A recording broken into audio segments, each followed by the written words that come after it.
जो लवारिस सब हैं उनको भी बेखौफ उठा लेते हैं। तो आपको कभी डर नहीं लगता इस मामले में? पर कहते हैं ना कि डर एक जिंदा इंसान से होता है, मरा हुआ इंसान कभी कुछ नहीं कहता किसी को। और ये एक महादेव का आशीर्वाद है कि मुझे कभी डर नहीं लगा।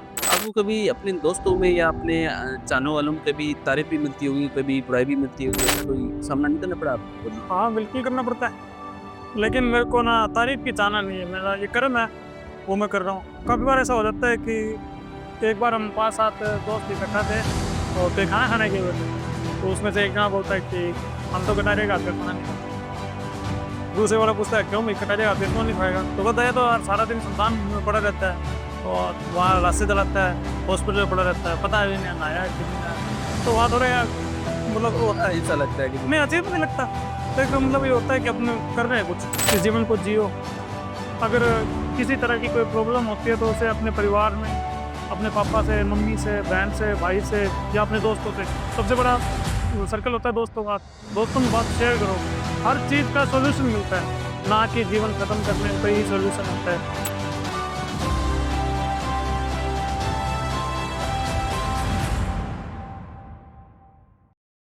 नमस्कार, मैं अन बागोतिया आप सभी का स्वागत करता हूँ एक रिपोर्ट पॉडकास्ट शो में। और आज हमारे बीच ऐसे शख्स जिन्होंने मानव सेवा को ही अपना कर्म बना लिया है। किसी घटना से इतने प्रभावित हुए, लवारिस शवों की अंत्येष्टि करने में लग गए। हम बात कर रहे हैं शहर के जाने-माने समाज सेवक और नर सेवा नारायण सेवा के अध्यक्ष विजय कटारिया से। विजय कटारिया जी, आपका हमारे शो में स्वागत है। नमस्कार सर, बहुत-बहुत धन्यवाद आपका।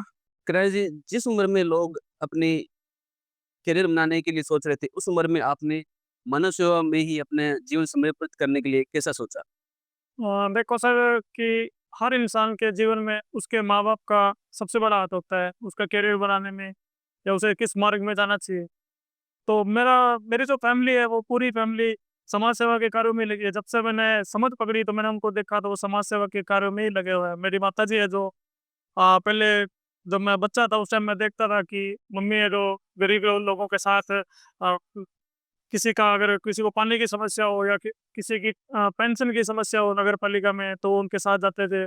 और कहीं कोई धार्मिक आयोजन हो तो वो सबसे आगे खड़े रहते थे। तो उन्हें देख देख कर मेरे मन में भी यही हुआ कि मुझे भी ये समाज के लिए कार्य करना और समाज की सेवा करनी है। आपकी संस्था नर सेवा नारायण सेवा समिति की शुरुआत कैसे हुई और कब हुई? ये शुरुआत मैं अकेला था काम करने वाला और मेरे दोस्त थे छोटे-छोटे, तो हमें इतनी समझ नहीं थी। फिर हमने एक बार सोचा कि मार्केट में जब लोगों को देखा, दूसरी संस्थाएँ देखी तो हमने भी सोचा कि हमारी भी एक संस्था होनी चाहिए। संस्था के नाम का टाइटल हो हमारे पास भी, तो हम ज़्यादा बढ़-चढ़ के सेवा कर सकें। लोग अपने परिजनों को का भी शव हाथ लगाने से डरते हैं, परंतु आप जो लवारिस शव हैं, उनको भी बेखौफ उठा लेते हैं। तो आपको कभी डर नहीं लगता इस मामले में?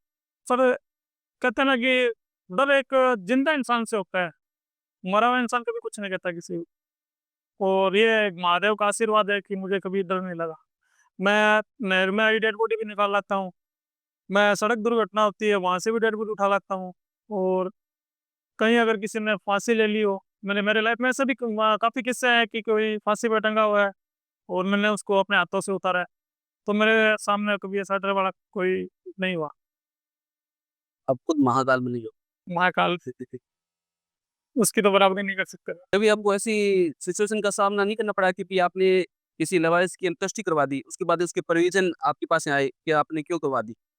नहीं, ऐसा कभी नहीं हुआ, कभी नहीं हुआ? कभी ऐसा क्योंकि हम पहले हमें डेड बॉडी मिलती है तो हम उसकी सूचना पहले पुलिस को देते हैं। और अगर पुलिस को पहले मिलती है हमसे सूचना कि कहीं कोई लावारिस पड़ा है या फिर कोई ट्रेन से मतलब कट गया हो या किसी ने फांसी ले ली हो, तो अगर उनके पास सूचना आती है तो हमें फ़ोन करते हैं, हम जाते हैं उनको बाकायदा सह सम्मान के साथ उन्हें एम्बुलेंस में डाल के लाते हैं। फिर एक इनका नियम होता है सरकार का कि डेड बॉडी मिलने के बाद 72 घंटे उसको सरकारी हॉस्पिटल की मोर्चरी में रखा जाता है। तो उसकी सूचना पुलिस देती है अपने नियर एरिया के अंदर, अखबार में भी निकलवाती है।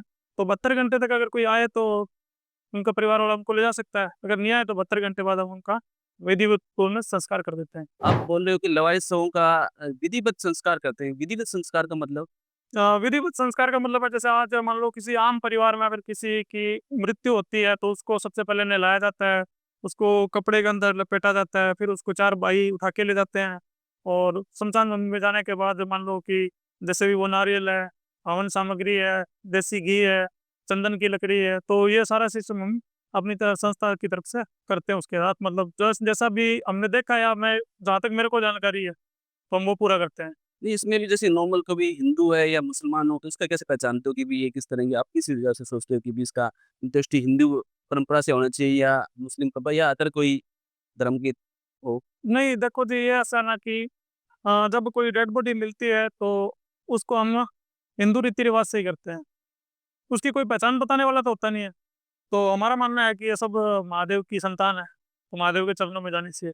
हम उसी से ये संस्कार अपने सूरजगढ़ के जो जिसको अपन बोलते हैं कल्याण भूमि, महादेव का घर, तो वहाँ ले जाके हम विधिवत तरीके से उनका करते हैं। वह कौन-सी घटना थी जिसको देखकर आपका जीवन मानव सेवा में समर्पित हो गया?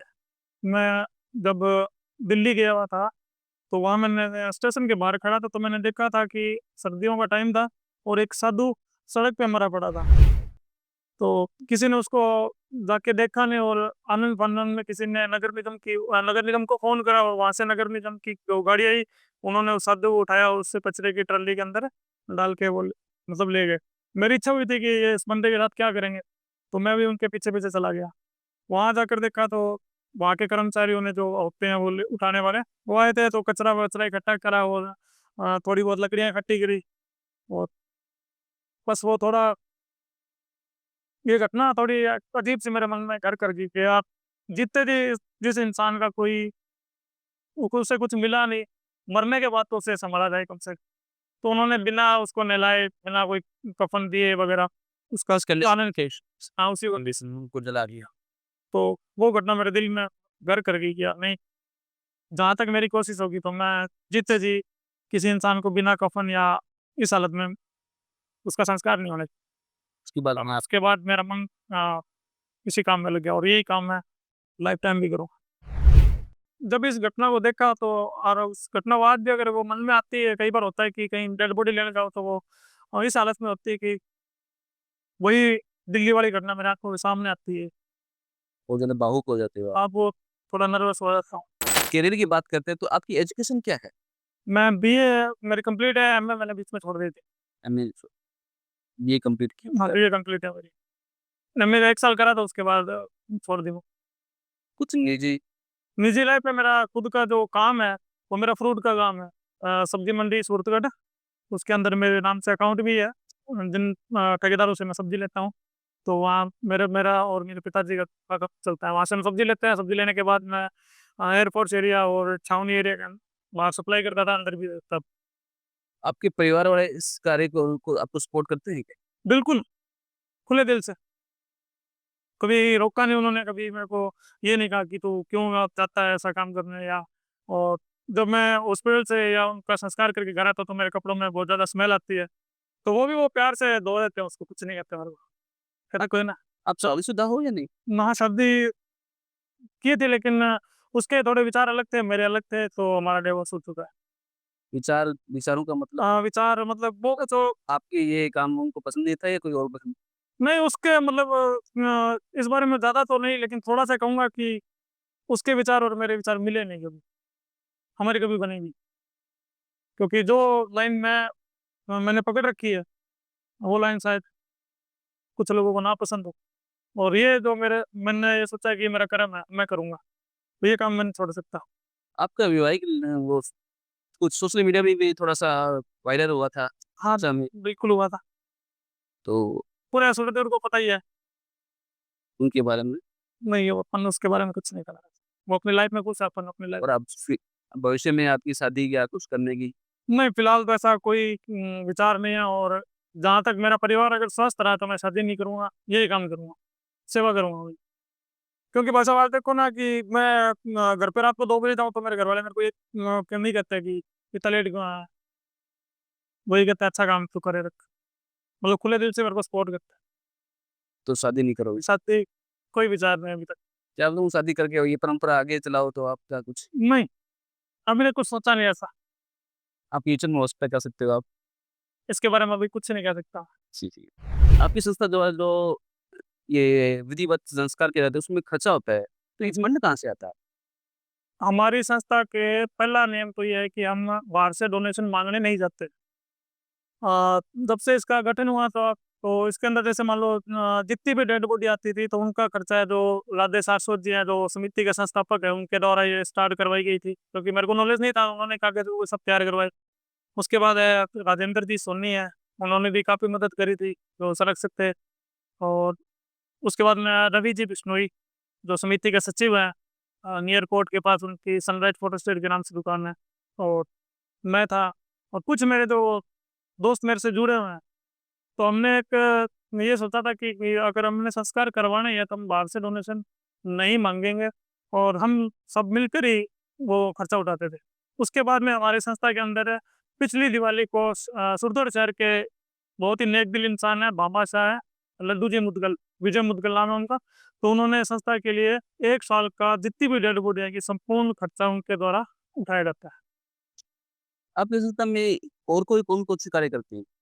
हमारी संस्था जैसे गरीब बच्चों का, मतलब जहाँ गरीब परिवार होते हैं, गरीब बाहर से जो फुटवेयर शहर के अंदर कमाने आ रहे हैं, तो उनके लिए हम जैसे दिवाली हो, होली हो, तो उनके लिए मिठाई, कपड़े, इनकी व्यवस्था करते हैं। उसके अंदर हम डोनेशन ले लेते हैं।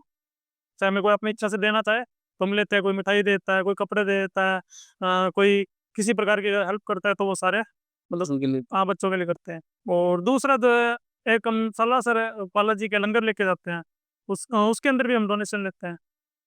सालासर बालाजी जब लास्ट इसको चंदा बोलते हैं, तो वो सब मिल के ना देते हैं, और फिर हम वो सारी सेवा वहाँ करते हैं। खाने की सेवा हो, चाय नाश्ते की सेवा हो, सब डोनेशन ये समिति का आने वो समिति, तो ये संस्कार वाले काम में तो समिति है। और जो दूसरे काम मैं करता हूँ, जैसे मान लो कहीं कोई गाय बीमार पड़ी है, तो उसके लिए तो मैं इधर-उधर दोस्तों को फ़ोन कर देता हूँ कि मेरे को चाहिए वहाँ लगाने, तो कोई मना भी नहीं करता। कहता है ले लो, कोई बात नहीं। अभी तक आपने सैकड़ों लवर्सों को अंत्येष्टि की है। कभी ऐसी कोई घटना हो जिसको देख के आप घबरा गए हो? नहीं, घबरा तो नहीं जाता, नर्वस हो ज़रूर हो जाता हूँ। जैसे मान लो कि कोई डेड बॉडी है, जो ट्रेन से कटी हो, तो उसका सबसे बुरा हाल होता है। क्योंकि ना उसका सर बचता है, और टुकड़े-टुकड़े हो जाते हैं, तो फिर उसको एक कहते हैं ना कि अ, सरल भाषा बोले तिरपाल में डाल के लानी पड़ती है। और जो नहर के अंदर आती है, तो उन डेड बॉडी में क्या है कि बहुत ज़्यादा स्मेल आती है, और उनका चेहरा, हाथ-पाँव सब खराब हो जाता है। उनकी कोई पहचान नहीं हो पाती। तो काफ़ी बार जब ऐसी बॉडी आती है, तो सिचुएशन खराब हो जाती है। साथ वाले भी बोलते हैं कि मतलब ये क्या करेंगे इसका ले जाके? कि उनको हाथ लगाते ही वो हाँ, हाथी के अंदर होता है, हाथ लगा कई बार मैं जब से नेट से निकाल के लाता हूँ, तो उनके शरीर के अंदर जैसे मान लो कपड़ा है, वो कपड़ा अगर खींचेंगे, तो या हाथ में कोई चीज़ हो, उसको पकड़ के, तो वो उसी के साथ उसका हाथ बाहर आ जाता है। और जैसे मान लो ये शरीर की चमड़ी है, मांस, ये बाहर आ जाता है। होता है। डर नहीं लगता इससे मुझे। नहीं, डर नहीं, थोड़ा यूँ होता है कि हमें तो आप बताने में थोड़ा-सा ऐसा डर महसूस हो रहा है कि वही देखते हैं ना उस एकदम चेहरे सामने आ रहे हैं सारे-सारे। नहीं, ऐसा डर डर वाली बात नहीं है, लेकिन फिर मैं आपको वही बात बताना चाहूँगा कि डर एक जिंदा इंसान से होता है, मरा हुआ इंसान कुछ नहीं कहता। तो डर का मतलब क्या होता है कि ये देखो शुरू से अपने क्या होता है दासों के बारे में नाम सुनते ही डर का माहौल पैदा हो जाता है, तो उसी हिसाब से दिमाग में रहती रहती है स्टोरी। नहीं, शुरू-शुरू के अंदर जब मैंने ये पर आपके लिए आप हैप्चुअल हो गए इसका। शुरू-शुरू के अंदर तो हुआ था, मैं 3 दिन बीमार रहा था। मेरे शरीर से मतलब स्मेल नहीं जा रही थी, और मेरे को वही-वही चीज़ें दिखती कि वो सामने पड़ा है। अब वो आदत होती है, अब कोई दिक्कत नहीं। अब बताओ क्या होता है हमारे रात को सपनों में आज दिखाई देने लग जाए। बाद में नाम ले लेना। और होता है कभी ऐसी-ऐसी डेड बॉडी की मैं लेके आता हूँ कि किसी का हाथ नहीं है, किसी का पाँव नहीं है। यहाँ तक कि एक थोड़े दिन पहले मैं पीलीमंगा एक करवा के आया था। तो उस बंदे की मतलब गर्दन ही अलग थी पूरी।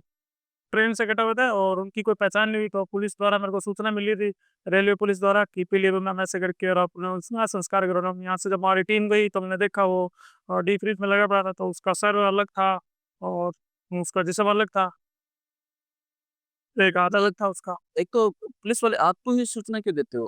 कि आपका कोई रजिस्ट्रेशन किया हुआ है किसने? हाँ, बिल्कुल मेरे साथ सारा रजिस्ट्रेशन है।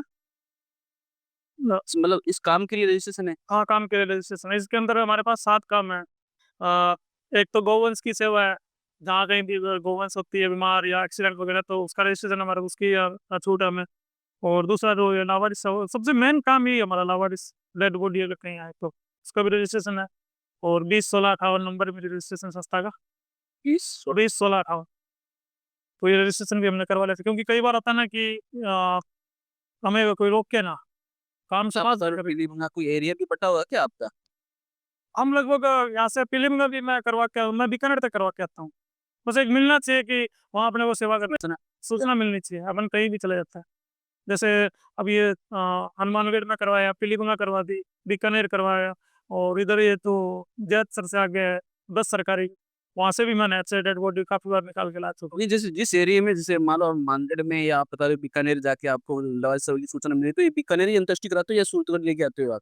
अगर मान लो जैसे हनुमानगढ़ में मिली, तो हम हनुमानगढ़ में ही करा देते हैं। फिर वहाँ यहाँ तक लाने की कोई दिक्कत नहीं। बीकानेर तो बीकानेर तो काफ़ी बड़ा एरिया है, तो वहाँ की कोई संस्था इस तरह कोई काम नहीं करती? या आपके अलावा कोई संस्था है जो इस तरह का काम कर रही हो? हमें देखकर मतलब बीकानेर में भी एक जो संस्था है, हमारे साथ वालों की मिलने-जुलने वाले लोग हैं वहाँ के भी, न्यू रोशनी जन कल्याण सेवा संस्थान लालगढ़, वहाँ भी एक ये संस्था खुली है, उनके पास भी एम्बुलेंस है। वो भी जैसे संस्कार वाला काम तो नहीं करते, लेकिन धीरे-धीरे करने लग जाएँगे।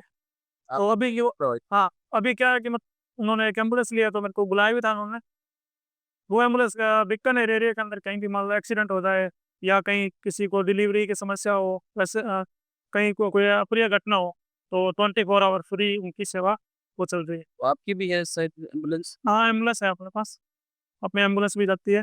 कहीं को तो हम एम्बुलेंस में ही लेके आते हैं, जो सब लेके आना हो या कहीं कोई घटना हो जाए, तो वहाँ एम्बुलेंस के द्वारा ही जाते हैं।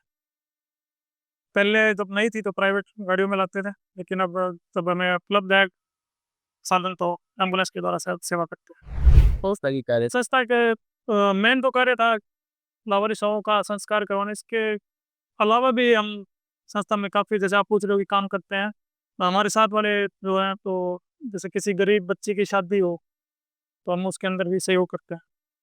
इसके अंदर एक सबसे बड़ी बात कहना चाहूँगा कि हम दहेज के खिलाफ हैं। हम दहेज नहीं देते, दहेज फिर आप क्या सहयोग देते? मतलब सहयोग उसके अंदर, जैसे वो बोलते हैं कि शादी करनी है, हमारे पास मतलब खाने के पैसे नहीं है, बारात आने वाली है, तो हम उसको ये कहते हैं, आप 10 की जगह 20 ले आओ, खाना हम कर देंगे, टेंट लगाया हुआ हम कर देंगे, गाड़ी नहीं आपके पास दूल्हे बुलाने के लिए, वो गाड़ी हम दे देंगे। और ज़रूरत का सामान तो देते हो। हाँ, वैसे ज़रूरत का सामान। मासिक बर्तन है, मान लो कह सकते हो भी कैश नहीं दे सकते या आपने उनका गोल्ड नहीं दे सकते, एक सिंपल जैसे उनके परिवार के कपड़े या वो तो हाँ, वो सब कुछ वो सारा हाँ, वो सारा कुछ। जी, पर दहेज भी खिलाफ हो। हाँ, देश के खिलाफ कि मान लो कि आजकल एक ट्रेंड चला हुआ है हुँ, देश, बहुत सब चल रहा है वो तो। तो देश के खिलाफ दहेज कम होने की वजह से बढ़ रहा है अब तो। लोगों की अलग-अलग मान्यता है, अलग-अलग थ्योरी है, लोग अलग सोचते हैं। और आप कह रहे अपनी संस्था वो जो गरीब एक परिवार के उनके वो हाँ, अंत जैसे ये लावारिस तो मान लो एक भगवान का रूप है, इनके तो आगे पीछे कोई है नहीं। इनके अलावा जैसे मान लो कोई गरीब परिवार भी ऐसे आते हैं हमारे बीच में कि उनके घर में किसी की डेथ हो, तो उनके पास नहीं होता। भगवान सबको ऐसा ना बनाए हो, मैं तो ये कहता हूँ कि महादेव सबको सक्षम करे हर काम के लिए। हम ये नहीं कहते हम पे ही निर्भर रहो, भगवान सबको सक्षम करे। जिस परिवार में नहीं होता खर्चा, तो उनका सारा खर्च भी हमारी संस्था उठाती है। तो इसका खर्च भी 1 साल के लिए लड्डू मुद्गल द्वारा उठाया जा रहा है। किसी के घर में अगर डेथ हो जाती है, विधिवत तरीके से, वो भी उसको सिर्फ जो किसी भी धर्म का हो। हाँ, किसी भी धर्म का हो, चाहे वो मुस्लिम हो, हिंदू हो, सिख हो, ईसाई हो, किसी भी धर्म का हो। ऐसे कई घटनाएँ आई भी हमारे सामने, और पूर्णतः उनका सहयोग किया गया। अभी ज़्यादा डेड बॉडी हमारे पास है, तो ये गरीब परिवार वाले हैं, ये बिहार साइड के लोग आते हैं, जो यहाँ ईंट भट्टों पे काम करते हैं या फिर किसी होटल में काम करते हैं। तो उनकी जब डेथ हो जाती है, तो उनके पास वहाँ तक ले जाने का कोई प्रोसीजर नहीं होते इनके पास पैसे, तो उनके परिवार की मौजूदगी के अंदर संस्था द्वारा उनका संस्कार करवा दिया जाता है। आपको कभी अपने दोस्तों में या अपने चाहने वालों में कभी तारीफ़ भी मिलती होगी, कभी बुराई भी मिलती होगी, ऐसा कोई सामना नहीं करना पड़ा आपको कभी? हाँ, बिल्कुल करना पड़ता है, लेकिन मेरे को ना तारीफ़ की चाहना नहीं है, मेरा ये कर्म है, वो मैं कर रहा हूँ। काफ़ी बार ऐसा हो जाता है कि एक बार हम 5-7 दोस्त इकट्ठा थे और कहीं खाना खाने गए हुए थे, तो उसमें से एक जना बोलता है कि हम तो कटारे का हाथ का खाना नहीं खाते। दूसरे वाला पूछता है, क्यों भाई कटारे का हाथ का क्यों नहीं खाएगा? तो कहता है, ये तो यार सारा दिन शमशान में पड़ा रहता है और वहाँ रास्ते चलाता है, हॉस्पिटल में पड़ा रहता है, पता भी नहीं नहाया है कि नहीं नहाया। तो वहाँ थोड़ा यार मतलब वो होता है, ऐसा लगता है कि मैं अजीब नहीं लगता। तो एक मतलब ये होता है कि अपने कर रहे हैं कुछ, लोगों की नज़र में है। और रही बात है कोई सराहना करने की, तो जो मेरे चाहने वाले हैं, जो मेरे को दिल से मानते हैं या जो मेरे पे विश्वास करते हैं, वो हमेशा तारीफ़ करते ही करा लगा रहा है बहुत अच्छा काम आपका। तो ये थोड़ी अलग-अलग हाँ, लोगों की नहीं, मुझे लगता है कि उन लोग आपसे कि भी हाँ, कटाइए ना आजे बाकी। बोल देते हैं कि लंबे-लंबे बाल है, शमशान भूमि में पड़ा रहता है, इसका कोई टाइम तो नहीं, रात को भी चला जाता है, दिन में भी चला जाता है और जब देखो तो इसकी सोशल मीडिया पे शमशान की फ़ोटोज़ आती है। तो मेरा कर्म है मैं करना और सोशल मीडिया पे डालने का एक मेरा मोटिवेशन ये है कि लोग इससे प्रेरित हों कि अगर मान लो कहीं कुछ गलत हो रहा है या कुछ भगवान ने किसी के साथ ना करे, किसी के साथ कोई एक्सीडेंट हो जाए कहीं कुछ, तो वो इस चीज़ को देखे कि यार वो लड़का कर रहा है तो हम भी करें ना। तो इसलिए वो सोशल मीडिया वहाँ पे डालना ज़रूरी है कि आपको क्या भी रहता है कि कोई एक बंदा प्रभावित हो तो अच्छा लगता है साहब। तो प्रभावित होते हैं। गंगानगर की ताज़ा-ताज़ा घटना बताता मैं उनका नाम नहीं लेना चाहता। हमारे शहर के भामाशाह लड्डू जी मुदगल जब आए हमारे बीच में, उन्होंने कहा कि मैंने उनके बारे में लिखा भी और वो लिखने के काबिल भी है, तारीफ़ काबिल है वो लिखने के, कि एक बंदे के पास ऐशो-आराम होते हुए वो मेरे साथ में शमशान भूमि में जाके संस्कार करवा रहा है। मैंने उनकी फ़ोटो, वीडियोज़ वायरल करी तो गंगानगर में भी एक है अ, जाने-माने हस्ती उन्होंने भी कहा था कि मैं संस्कार कराऊँ। तो ये हमारे लिए एक मतलब खुशी की बात है कि हमें देश से कोई पे हुआ है। हमसे जुड़ रहे बीकानेर में भी जैसे वो न्यू जन कल्याण रोशनी जन कल्याण सेवा संस्था वो खुली है, तो वो भी मतलब आगे आई है। तो इसका हमें फ़ायदा है, नुकसान तो कोई नहीं। कुछ हमारे दर्शकों के क्वेश्चन है कि आपका फ़ेवरेट फ़िल्म कौन-सी है आपकी? पता कोई फ़िल्म देखता ही नहीं बिल्कुल। देखते नहीं बिल्कुल भी? एक सीरियल पसंद होता था मेरे को शक्तिमान। शक्तिमान। तो आप जिसे कोई याद करे शक्तिमान हम प्रॉब्लम में वो पहुँच जाता था। वो वैसा ही कुछ बनने की इन सोच की इच्छा है कि कोई पुकारे तो कटारिया वापस से। सी इसका मतलब फिर आपको कोई ना हीरो या हीरोइन का पता ही नहीं कोई असली हीरो हमारे देश के फौजी है। फौजी बिल्कुल जी। आपका कोई फ़ेवरेट राजनेता? जो देश की सेवा करे। निजी स्वार्थ छोड़ के जो देश की सेवा करे वही हमारा। फिर भी जो जितने भी हैं उनने किसको देख के लग रहा है कि भी आपका इनमें से एक जो निस्वार्थ से भाव से सेवा कर रहा है? नहीं देखो सभी अपने-अपने तरीके से करते हैं लेकिन मेरा मानना है कि जो सच्चे दिल से देश के प्रति समर्पित हो, वही हमारा नेता है। नेता है। जी। तो इनमें से जो आपको नहीं लग रहा है क्या? जो नहीं फिलहाल मैं तो आपको बता रहा हूँ ना कि जो देश के लिए काम करे, जो देश की सच्चे दिल से सेवा करे, वही मेरा फ़ेवरेट नेता है। मतलब सारे पसंद सारे को ठीक है। और आपको राजनीति में आने का कोई शौक है या आप आना चाहते हो? कुछ टाइम पहले था कि मैं राजनीति में आऊँ, फिर इस संस्था से जुड़ने के बाद सबसे बड़ी सेवा मैं अपने तरीके से हम लोग कर ही रहे हैं। फिर भी आपको लगता है कि थोड़ा बहुत कोई आपको दे आगे मौका दे तो आप नो आगे देखेंगे, फिलहाल आपके दिमाग में फिलहाल कोई तो ऐसा कुछ है। आपके चाहने वालों के लिए कोई संदेश? नर सेवा, नारायण सेवा समिति सूरतगढ़ परिवार द्वारा मैं एक मन की बात साझा करना चाहता हूँ सभी दर्शकों से कि आजकल जो घटनाएँ हो रही है उनमें ज़्यादातर 30 से 35 साल के बीच की ये जो डेड बॉडीज़ आती हैं, इनमें ज़्यादातर आत्महत्या के कोई ट्रेन के आगे आ रहा है, किसी ने ज़हर खा लिया, किसी ने फांसी लगा ली। तो मैं ये सहनशीलता खत्म हो रही है लोगों की, बच्चों की। मैं ये कहना चाहूँगा कि जीवन मिला है, जीवन बहुत अनमोल है। इस जीवन को जियो। अगर किसी तरह की कोई प्रॉब्लम होती है तो उसे अपने परिवार में, अपने पापा से, मम्मी से, बहन से, भाई से या अपने दोस्तों से, सबसे बड़ा सर्कल होता है दोस्तों का। दोस्तों में बात शेयर करो। हर चीज़ का सॉल्यूशन मिलता है, ना कि जीवन खत्म करने का ही सॉल्यूशन होता है। आप तो चले जाते हो, गुस्से में कदम उठा लेते हो, आत्महत्या जैसा, लेकिन आपके जो पीछे हैं, वो बहुत दुखी होते हैं। पूरी ज़िंदगी वो आपको याद करके रोते हैं।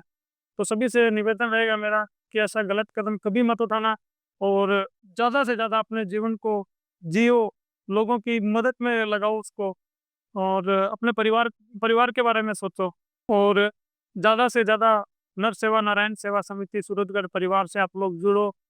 ये जो समिति है आप लोग देख ही रहे हो कि सिर्फ़ और सिर्फ़ मानवता के हितार्थ ही कार्य करती है। विजय कटारिया जी आपका हमारे स्टूडियो में आने के लिए धन्यवाद। ये आपका भी बहुत-बहुत धन्यवाद, शुक्रिया। आपको हमारा पॉडकास्ट कैसा लगा? इसके लिए हमें कमेंट करें और फिर मिलेंगे एक नई शख्सियत के साथ, तब तक के लिए धन्यवाद।